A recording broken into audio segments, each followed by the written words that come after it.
ஆண்டவராகிய இயேசு கிறிஸ்துவின் நாமத்தினாலே உங்கள் யாவருக்கும் என் அன்பின் வாழ்த்துக்கள். எல்லோரும் சந்தோஷமா இருக்கிறீங்களா? சந்தோஷமா இருங்கள். எப்பொழுதும் கர்த்தருக்குள் சந்தோஷமா இருங்கள். இன்றைய தேவனுடைய வார்த்தை விழுந்தான். இன்றைய தேவனுடைய வார்த்தை விழுந்தான். வாங்கள் தேவனுடைய வார்த்தையை நாம் விசுவாசத்துடன் பொறுமையாக நிதானமாக நாம் கேட்போம். குழியை வெட்டி அதை ஆழமாக்கினான். தான் வெட்டின குழியில் தானே விழுந்தான். சங்கீதம் 7:15 இன்றைய தேவனுடைய வார்த்தை என்ன சொல்கிறது என்றால், தான் வெட்டின குழியில் தானே விழுந்தான் என்று தேவனுடைய வார்த்தை சொல்கிறது. இன்றைய காலகட்டத்தில் நாம் வேலை செய்யும் இடத்தில் தனக்கு மற்றவர்களுக்கு விரோதமாக குழி தோண்டி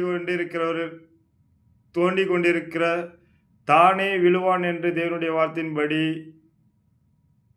உங்களுக்கும் எனக்கும் மறைமுகமாக குழியை தோண்டுகிறவன் அந்த குழியில் அவனே விழுவான் என்று விசுவாசிங்கள். தேவனுடைய வார்த்தை இவ்வாறாக சொல்கிறது, தான் வெட்டின குழியில் தானே விழுந்தான் என்று சொல்கிறது.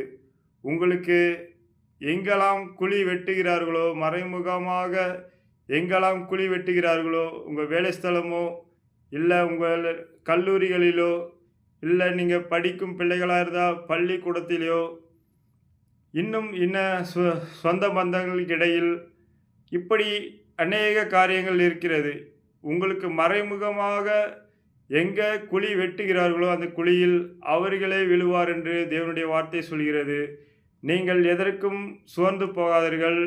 நிச்சயமாகவே உங்களுக்கு விரோதமாக குழி வெட்டுகிறவர்கள் அந்த குழியில் விழுவார்கள். இன்றைய தேவனுடைய வார்த்தையை விசுவாசத்துடன் பொறுமையாக நிதானமாக பார்த்த கேட்ட உங்கள் யாவரையும் தேவன் தாமே ஆசீர்வதித்து உங்களை பெருக செய்வார். Thank you friends.